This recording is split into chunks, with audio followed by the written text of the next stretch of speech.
to really be scared here. Johnny. You're still afraid. I'm Jack Carey, and this is First Frights, the show where we ask people to talk about the very first film that scared them. This week, I'm back with Aled Owen, who's going to talk to me about Hostel. Welcome back, Aled Owen. Thank you very much. In our deep dive into Eli Roth's Hostel series, we're now going to go back in time. We did Hostel 2. We're now going to look at Hostel 1. Yeah. Tell me about the first time you watched it. First time I watched it, I think, was a week ago. I may have watched it. around the time I watched Hostel Part 2, which was the first thing that really scared me. But rewatching it recently, I thought, I don't know if I've seen this before, which made it quite an interesting experience because I remembered so many vivid images and moments from Hostel Part 2 that familiarity just wasn't there for me with Hostel Part 1, and I could really look at it as if I was watching it for the first time. So quite a different film from the Part 2. Yeah, because we talked a little bit about kind of more or less in reference to the contrast and compare with when we talked about Hostel 2, which I think we both kind of agreed was the superior Hostel. Yes. So just as a recap, so the plot of Hostel is you have two American frat bros going on their little Euro trip. You've got Paxton and Josh. Yeah. And they end up in, is it Bratislava? Yeah, so I think they're in Amsterdam. They're in Amsterdam, yes, that's the first section of the film. And as a lot of, Welsh lads will know, you go to Amsterdam, there's sex shows, there's red light district, there's the coffee shops.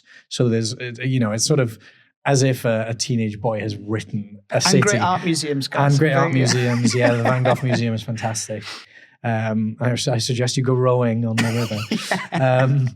But yeah, it is a sort of a frat bros idea of a perfect European, quote unquote, cultural getaway.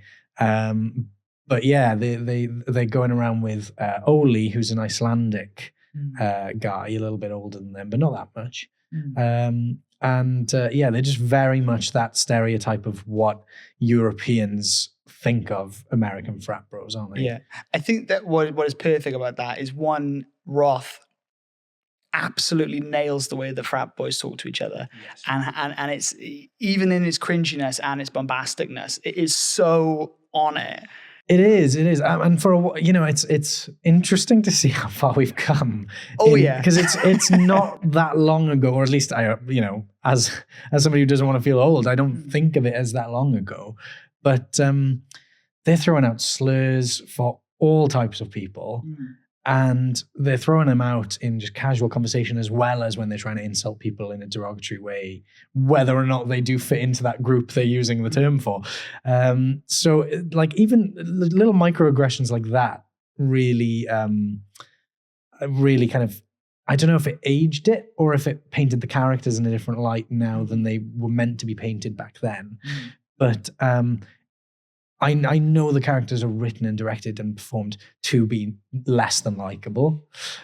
But watching it through this lens now, it was almost like there's very little about these characters I like at all. Because even, like you say, the funny, albeit accurate way they're speaking for that time and place and that type of person was quite hard to watch at times, I felt. Yeah, it's dated. It hasn't aged particularly well. No. But I mean, the bit as well that I actually... But it's horror. That is horrific. It's a different kind of horror. And I think the bit that I love as well, having, I think we talked last time about, going on lads trips to Europe or, doing interrailing or whatever, is that amazing bit where you have two quite naive young Western, guys coming over, and they're sort of taken under the wing of the older European, which I think is a universal experience of anyone who's ever stayed at a hostel. Is there'll be some Nordic guy who is sort of like the perpetual traveler. You know what? You're right. And I'm even thinking about films like the In-Betweeners movie, where they are on their lads' holiday, albeit somewhere very different. They go to Malia in Greece, on Crete, and there's that, not European necessarily or not continental, but there's that other British guy. The ex-squad is, the ex-serviceman. That they just keep bumping into, and he's there on his own. And he's just high on coke, and he's just like having a great time and going to a rave, and he's asking where they're off to next. And can he come Richard, with the Richard character, isn't it? Yeah. So there's it's you're right. There is a sort of a universality to that type. Which I think is something, and maybe is in that, because it is probably skewed more to a male audience, that maybe the second film doesn't have as much. That it is for all its faults as a film, I think that setup is so perfect because it is so true, and that is exactly what would happen. You'd bump into someone and they go, "Hey, you should come to this place," and you go, "Yeah, okay then." Yeah, and it's that kind of naivety, as we said last time, of taking those first steps of going abroad, and I think if like I said, if the verbiage that was used or the vernacular was slightly different or less specifically crude or dated, I think that feeling would feel just as accessible to people now, because that was the one hurdle for me. But at the time, I'm sure they didn't see that as aging it that much that quickly. But yeah, it is interesting. So then, they go, they meet Ole. Well, they get kicked out of their hostel. Yes, because they think the world revolves around them. I think Eli Roth very accurately leans into this idea of what Europeans think of Americans abroad, and the idea that we've paid to stay in this hostel, we should be allowed in after curfew, and we're big boys, we don't need a curfew and all this sort of stuff. The idea that like you can throw money at any situation, or because you're American, or because you're male, or because you're young, you're entitled to certain rules bending to you, and then they obviously find themselves in another flat where a local guy, or no, is he from Amsterdam or? I can't remember now. Because I was one of the scenes where I remember there being in Amsterdam, and then I think they then end up in. They say like, "Oh, there's this great hostel in Bratislava. You've got to go there." And it's sort of. Then I remember that scene where they then go to it, and it's sort of literally as if you'd asked an 18-year-old boy to describe what a perfect sort of like holiday hostel is. Which there's drugs and there's booze, and it's like that very kind. It's also Hogwarts. Like the building is a castle in a way. It's like Oxford or something. Yeah. With booze and drugs, booze and sex, and women who basically like to get dressed with the door open, and dress each other in some cases. It's just you're right. It is sort of the I think that's where this film gets a lot of stick. Yeah, which it definitely deserves some stick, but I think light sticking. Yeah. So it deserves a light little tap on the back of the hand, but I think where it's sort of banded in as a bit of a write-off where it shouldn't be is the idea that, well, it's just so obnoxious. The film is so obnoxious. The film is so male. The film is so problematic. But Eli Roth is like, no, the characters are. You're not meant to like these guys. No. And then the same thing with like, hostels aren't like that. Even before we get into what's going on beneath the surface of the hostels, like you were saying, sex, drugs, and rock and roll going on in these Hogwarts-style buildings. I mean, that's not what this is what J.K. wrote. But they're going to go, that's not what it's like. I think that's kind of the point, though. And when you obviously find out what the ulterior motives of these, attractive young women are in these hostels, you kind of let yourself then understand why they were written the way they were at the start. And the whole point is they're there to be the male gaze image of what a fling with a European girl abroad can be.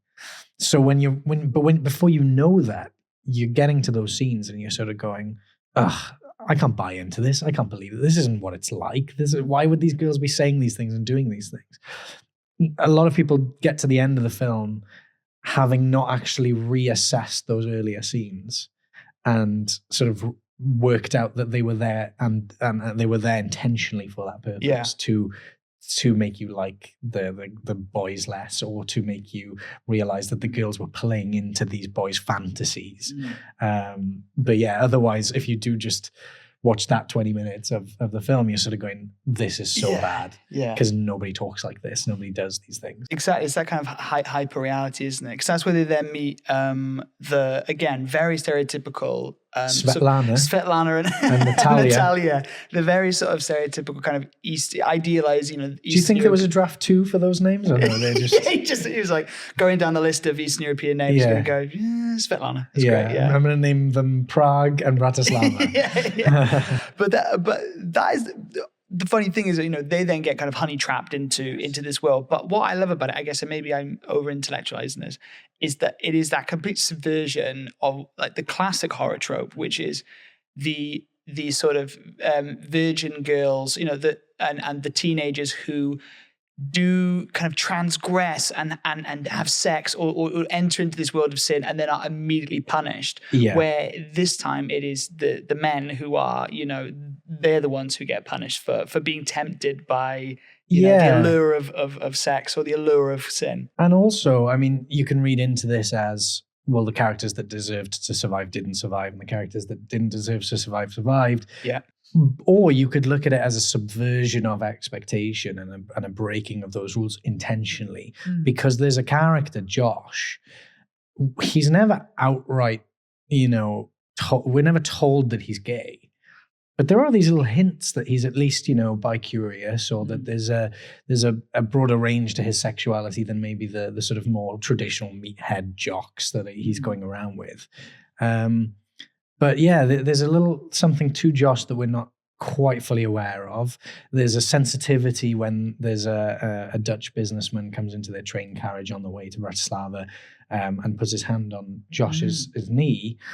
Josh has such a knee-jerk reaction to that I originally read as, these are frat bros who are going, don't get off me, gay boy. Yeah, super homophobic frat boys. Exactly. Yeah. But actually, when you see Josh bump into this guy later on in a bar, even if it's just to apologize for how he responded and how homophobic he was and how needlessly angry he was, he buys the guy a drink.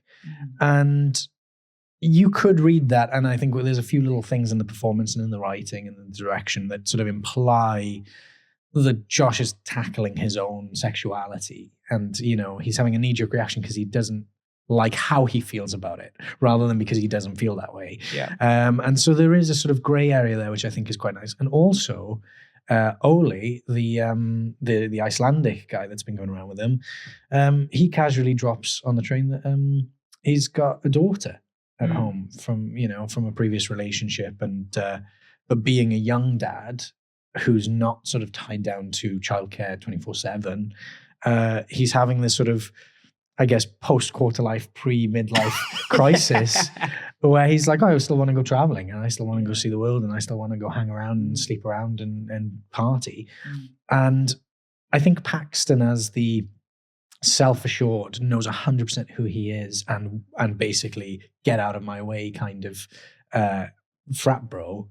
He turns out to really be the only one who's actually in the camp that they all say they're in, which is that he's that kind of person. And I think it hits him in quite a strange way when he realizes that there is, at least with Ole, that there's this part of this guy that he has no idea who he is. And differently to his relationship with Josh, it, I think, highlights we don't know who we're meeting on these trips, the context of this thing. So it kind of foreshadows what ends up happening, which is like, careful who you go to bed with, careful who you call your friends, careful who you kind of hang out with all night and get drunk with, because you could end up in a wet room being dissected for parts. Yeah. Which is funny, because I think that is very, to me anyway, classic horror, which is is punishing the transgressions, it's punishing not going into a situation being, and that very much feeds into kind of why we scream at the TV or with horror characters, because they do the stupid thing. They don't do their due diligence. Where in the second film, as we were saying before, like, they kind of do. They happen to, those three girls happen to just wander into the wolf's lair in a way that where these guys are like, oh yeah, you guys had a couple of warnings and you just blundered in there. And I think that speaks to quite nicely. And again, I think these films get written off quite easily by people who see that and go, well, you haven't thought it through. I think he has. I think Eli Roth has thought these things through. And I think, to give him credit and benefit of the doubt, I think it says a lot that the guys have the privilege of, like, 3, 4, 5 warnings before they get mutilated. Yeah, exactly. And the girls, all they have to do is be girls. Yeah. And that's crime enough in this world, you know, that you know, they just don't stand a chance against this happening, because whatever's going to happen to them in this hostile situation, their only crime is being female. Yeah. Some, you know, there's one of them that's maybe her crime is kind of being maybe naive or rushing into something, but the other two, I mean, and really all three of them don't deserve, well, none of the characters in any of these films deserve what they get. But even in a storytelling sense, you know, they haven't earned that punishment in any sort of way. So, I think you're right. The guys get a lot more time to establish themselves as people who are walking themselves into these situations. And that does make for a more frustrating watch at times. And it also makes for a slower paced film in general, because I think, you know, it is a long time before the twists are unveiled. And unlike the second film where it expects you to know what's actually going on, unlike the second film where it tells you what's going on from the start, this film's tension is built into the mystery of what are these guys getting themselves into, where are these people disappearing to, what's happening to them once they're there. And you really only find out towards the end. Yeah. And I think one of the things we did miss out in talking last time, which for me is one of the thing that slightly throws me about these films is the kids. Is it the bubblegum gang or something? Yeah, the people who murder people for bubblegum. Yeah. The kids who murder people. And for me, it's sort of I mean, I love the films, but I feel that's the moment where I'm like, Eli Roth really just wanted to make kind of just like killer kids or killer munchkins. I mean, they do serve a yeah, I think you're right. Munchkins is the right word, because they are sort of almost like not normal people. Yeah. Like kind of fairy tale characters that turn up and... Yeah. I mean, look, I'm not saying that there aren't. I mean, I have an Italian friend, and even though we were in England at the time, he came in like into a... we were waiting for him to join us in the pub, and he arrived and he was sort of out of breath and a little bit flustered. And we said, well, what's the problem? And he said in his Italian accent, I just ran into a baby gang. And we were like, oh, what? A baby gang, you know? And apparently these baby gangs are a thing, which is basically just kids, you know, prepubescent boys usually, who basically, and, you know, it happens. I mean, it obviously happens in England and in Wales, and, you know, as the Italian friend said, but we just don't have a name for it. We try to ignore it, I guess. But yeah, it must be rampant in certain cities in Europe, because I think these boys don't have an outlet, and they do sort of go and harass people and threaten people. Maybe they have a knife, or they sort of want money or whatever. And they outnumber people, and also they aren't castrated by the rules of society. They've just kind of gone, well, I don't care. And the idea that we're going, well, please, no, politely kind of, don't take my money. Yeah, don't beat me to death. Come on. Because then we're not used to saying, like, we're not used to confronting children in that way. So they definitely exist. But yeah, you're right. There is an element of that there's like, you're right, munchkins, or like the troll under the bridge in the Billy Goat's Gruff or whatever. There's this sense of like, throw a coin to these mysterious children and they will let you pass. Like it's sort of a Grimm's fairy tale.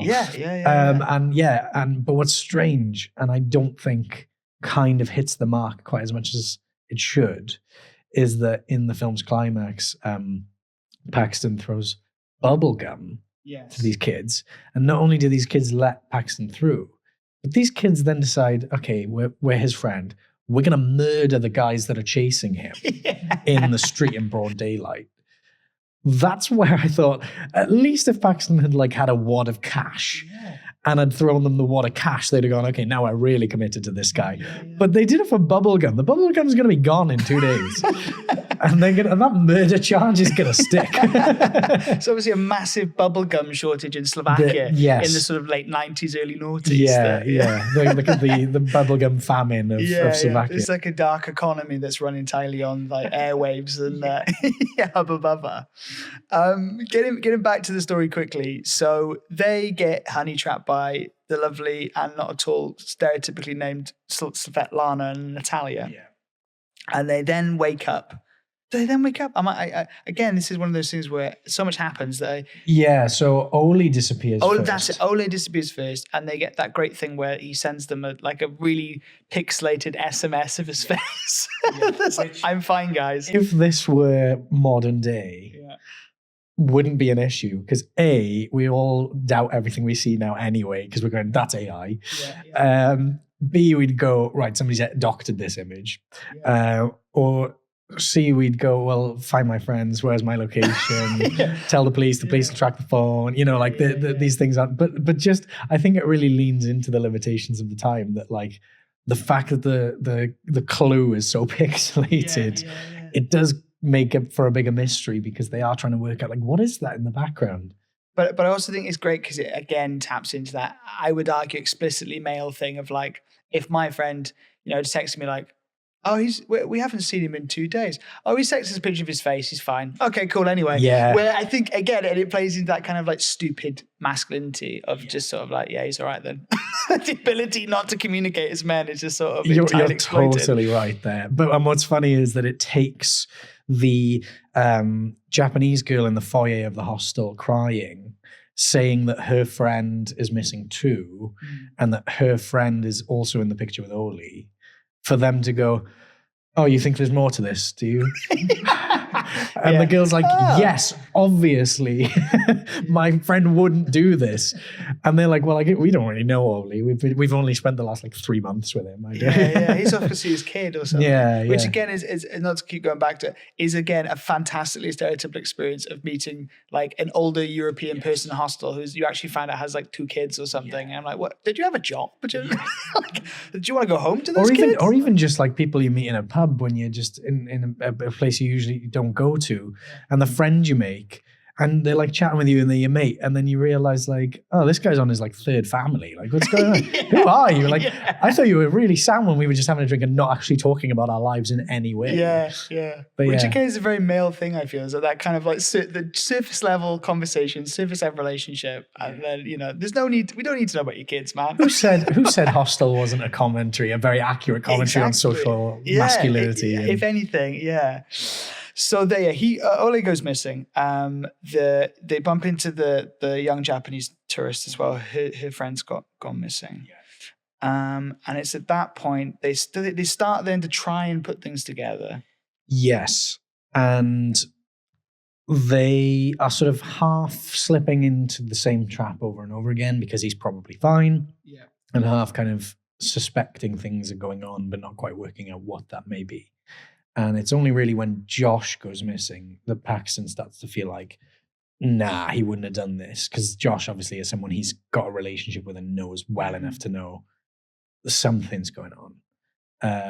And then he starts his sort of Giallo style, like amateur detective work, which is essentially going to these honeypots and going, I don't know how much of what you've said is legit and how much of what you said is not. I think if you had an older gentleman as your protagonist or a woman as your protagonist, they'd have been mature enough to go, you're clearly lying to me 100%. But I think he's like secretly hoping that there is a part of them that does want to sleep with him again. What do you mean the incredibly gorgeous Eastern European women don't want to sleep with me? They can't be lying. Yeah, exactly. And so he's like, there's a part of him that hopes that there's some truth to what they've been doing, which is why I think he's kind of goes easy on them, all things considered. And then we get into I can't remember which of the 2 girls it is, the interchangeable girl. Yeah, it might be Svetlana, is it? Maybe? Yeah, she goes, okay, if you want me to show you, I'll show you. And instead of going, no, you just tell me and I'll go tell the police. He goes, okay. But I do appreciate the sort of the amateur sleuth storyline. And she takes him basically into the belly of the beast, into... it's funny that the film is called Hostel because really it's the scary place in the Hostel movies isn't actually the hostel at all. The hostel is kind of the gateway to this world, but it's this abandoned factory with loads of like tiled wet room, almost like a slaughterhouse type situation. Part jail cell, part slaughterhouse. It's all I don't know what this factory was meant to be when it was working. But it does make me think, like, what were they doing there? Somebody was like, tell you what we'll do. We'll build a building. We'll build a factory, right? Business will go under immediately because that is not what this building is built for. Yeah. And then once it's gone under, we'll let it get decrepit, and then we'll really make our money by selling humans, be they as sex objects, as murder victims, or as carriers of black market organs to billionaires and millionaires from all over the world. It's a great business pitch, isn't it? Which reminds me, I've got a business pitch for you afterwards. Yeah. Okay. So Vladislav, I know that your tractor factory hasn't been doing very well. Yeah. But hear me out. Hear me out. Let it go we're under. We're spitballing here. Yeah. What if we turn it into a murder It's a means to bunker? an end. It's a means to an end. So he goes into the murder bunker. At this point, I think we do get the Josh kill, don't we? And that's the really horribly iconic Achilles heel one, isn't it? Where they, Yeah, basically the guy, well, there's a bit of a scrap, isn't there, between... He's American, though, isn't he? Have I made that up? Am I? There is an American. There is American, but it's not the American. It's the Dutch. It's the Dutch business guy That's from it. the train. Yes, and this is where the sort of blurring of the lines happens. Where I don't know how much of this was intended as mystery and how much of this was unintended confusion. But there is an element of how long has this business guy been after Josh? Yes. At what point does he decide I'll buy Josh? Is he going to Bratislava from the start because of this situation? Yeah. Or is he going specifically for these guys? Like there's a bit of a blurred line as to his part in this. Yeah. But yeah, the sort of, does he pre-order him? Is he kind of like... That's that's the bit that I think the second film gets into and clears things up a bit better. But yeah, so the Dutch business guy, there's a bit of a back and forth as to, I think Josh has many of the same questions as we do as viewers. How long have you been planning this, buddy? The guy on the train? Yeah.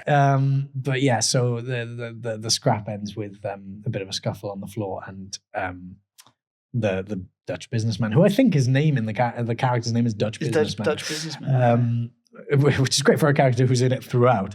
But he slashes the tendon at the back of Josh's foot, and when Josh does manage to get out of the chair and get up to walk away, you see his leg snap the other way. His Achilles, and I think that's one again that I remember watching, and it's that scene that stayed because it's not like someone exploding or having been decapitated or whatever, but it's way more tangible, isn't it? It's so tangible, and it's so visceral. And I think all of the kills in this film and across the series, we talked about the second one, they're not massively showy. And you look at it in kind of conjunction with someone like Saw, which is so torture porn and so in your face, and these are like, some of them are, they're quite dramatic, but they're very understated, and what they do is that they do it incredibly well. And it's more a thriller really up until those points, and it's only really a horror in those moments of gore. And so I think it really earns them in a way that it's not, in the way that it's not just, Saw 8, how many gory little moments can we fit into a film? And we'll think about plot later. It very much earns those moments. But yeah, it's horrible because I feel like everyone, it's just removed enough from everyone's everyday experience that when we see it, it's realistic enough and yet horrible enough that it taps into that sweet spot in the Venn diagram of what really gets to us. But yeah, so that happens, and Paxton finds his way in. As he's going in, a character comes out who I believe is a horror movie director. Yeah, I'm showing my ignorance here. But I can't remember who because both of them are littered with kind of sort of Eli Roth's sort of personal pantheon of horror, directors and writers and actresses. And of course, it should be mentioned that both of these films are introduced or presented by Quentin Tarantino, who is big friends with Eli Roth. But yeah, so as he's going in, this millionaire is coming out, and obviously Paxton at this point doesn't know what's going on in the building, and he said, how was it? And the guy says, be careful. And Paxton's like, what are you talking about? And obviously from the audience perspective, we're going, yeah, be careful because you're going to die in there. Come on, man. But the millionaire's going, be careful, you could spend all your money in there. And I think that's a really nice bit of dialogue, because it's a glimpse into how Paxton thinks he's in the situation of this guy going into this building, not knowing what it is. And very quickly he realizes, no, this guy is on the opposite end of this for me. And then he gets in there, and the honeypot makes herself known as a honeypot, and he gets dragged away into a cell and manages. I think this is the buzzsaw scene. Am I right in saying? I think so. There's sort of a leg that gets cut off, and or a chainsaw, whatever it is. Yes. Or am I mixing up the two films? I can't remember. I can't. This is the problem when you watch both of them. There's the blowtorch scene with the Japanese tourist. Yes. Yuki, I think. Yeah. Where she gets her eye melted. Yeah. Which is a fantastic practical effect. Oh yeah. Yes, he does. He tackles the guy with the buzzsaw and he cuts his own leg off. That's it. Yeah. And then he manages to make a quick getaway. He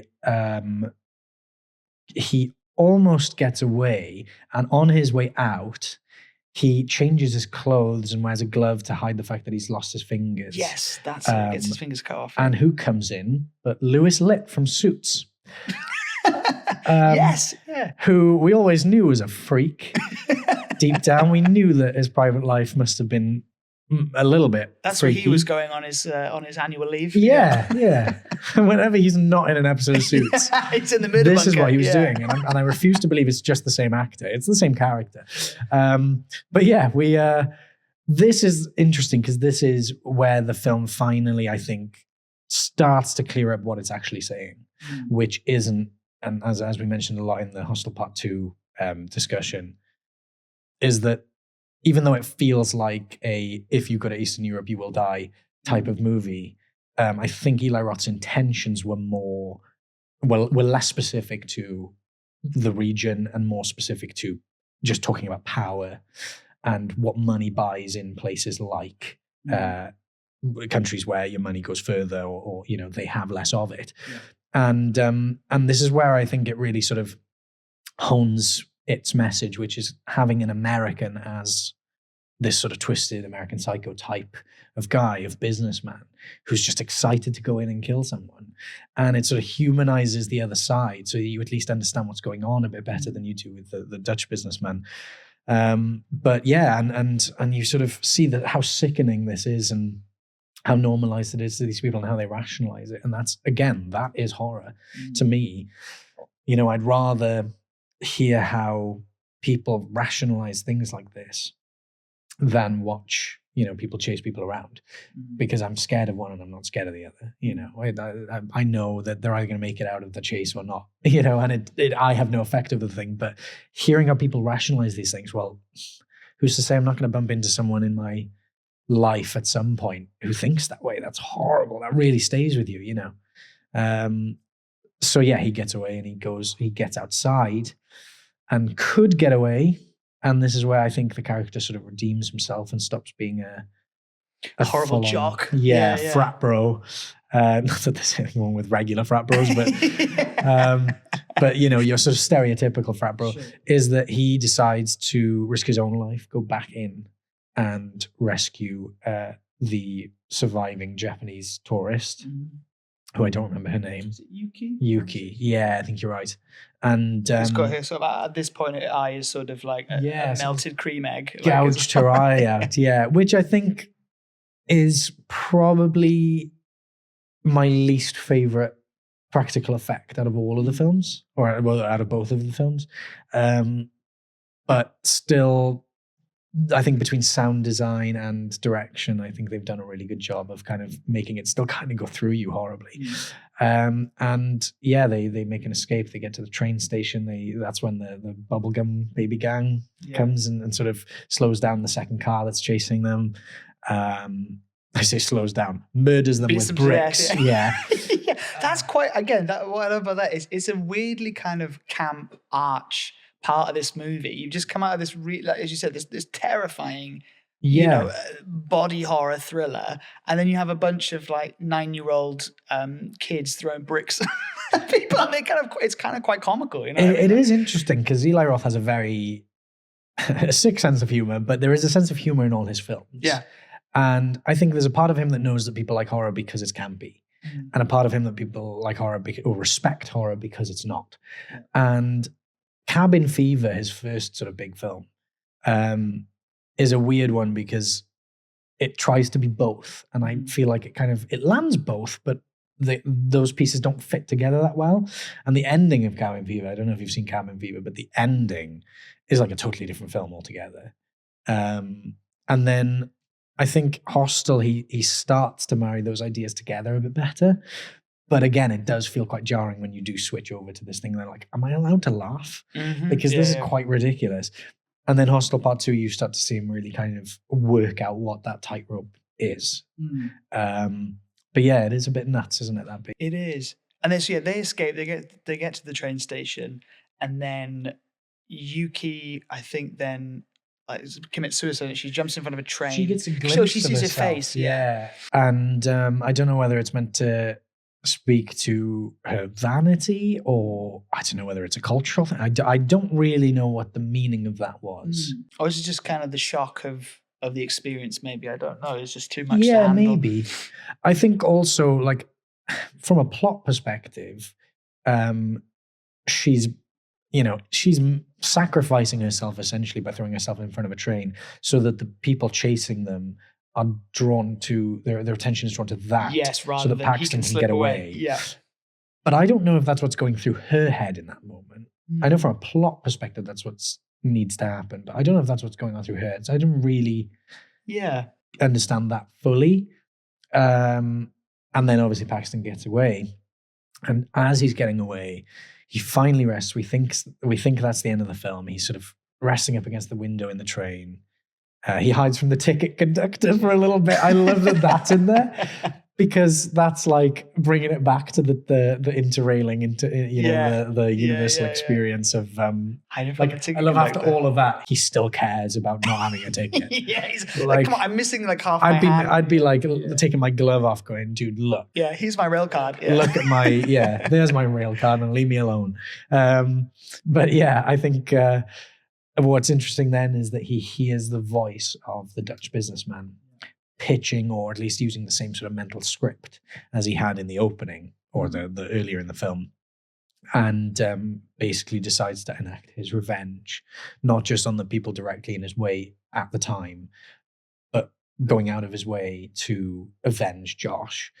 And basically follows him into a toilet. He strangles him in a toilet, doesn't he? Yeah. Flips the open-closed sign to the toilet, which every toilet has, like it's a little florist. It's a fantastic movie trope, isn't it? That every place that needs to be like shut down. You can't lock it. Yeah. So, he's just got to hope people read that sign. It doesn't need to be cleaned. Yeah. And also, I don't know how he doesn't know there's no one in there already.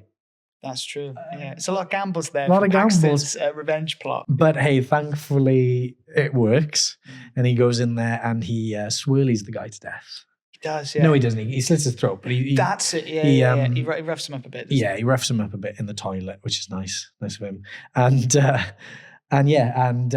he gets his revenge and kind of makes a getaway and learns nothing, which I think is actually quite a great, maybe not great, but interesting end to a horror film, because his character is kind of exactly the same as you said. He doesn't get punished. He's a kind of That's a good point. I do wonder what he learns from that experience, beyond just, and we do get a glimpse of him in the opening scene of he plays the Drew Barrymore role in the opening scene of the second film. And really the glimpse we get from that is that the only thing he's learned, or the only thing that's different about him, is he's paranoid, and he has recurring nightmares about the idea. And I don't know how much of the dream sequence in that second film is meant to be what actually happened in the end of the first film, but the idea being that he went to the police sort of go, well, the interesting thing about that is that we looked that up and there's nothing to it. And also, the Dutch businessman was found dead, and you were seen going in and out of that toilet at around the same time, or whatever clues they have. that lead him to tie him to that, which means that whatever happens with the Hostel thing, he's still down for murder. And there's the implication that these guys also, the police officers or Interpol or whoever it is, also have this bloodhound tattoo that everybody involved with the elite hunting club. Has. So the idea being that whether that's what happened or not, he is living with this paranoia, which I think is the core of the horror of these films, which is how high up does this go? How many people are involved? Am I outnumbered? Am I in the minority? Is there anyone I can talk to about this that isn't part of this that can sort of throw me to the dogs? So yeah, I mean, it's a fascinating thing. I mean, besides this paranoia, I don't know how much he's changed. Yeah, he's writing really angry TripAdvisor reviews. Yeah. For the Hostel. Because really, you'd think like the message of the film would be whatever the protagonist learns, right? And if what the protagonist has learned is don't go to Eastern Europe or you will die, which is what I keep coming back to. Is that technically what the film's saying, even if it's not meaning to? Yeah. And that's where I think the main flaw of this film and the main insensitivity of this film lies, that the second does a lot better, or at least balances out a lot better. Yeah. Look, it's been an absolute pleasure kind of deep diving into the two Hostel films. I think maybe I like that, the two Hostel films. The two Hostel films. Well, maybe we should come back and do Hostel 3. Well, I do think that when I first was rewatching these, I did think the shame about this whole Eastern European situation is that, like, I'd love for a sequel to show foreign people coming to the US and having a similar experience, just to balance the scales a bit. And it turns out, not that I've seen it, but that's what Vegas is where the third one's set. So maybe I will have to watch that. Amazing. Well, cheers, Aled. Thank you for coming on. Thank you very much. Thank you for listening to First Frights. That was my interview with Aled Owen. If you want to follow and support the show and get some extra content, follow us on Patreon.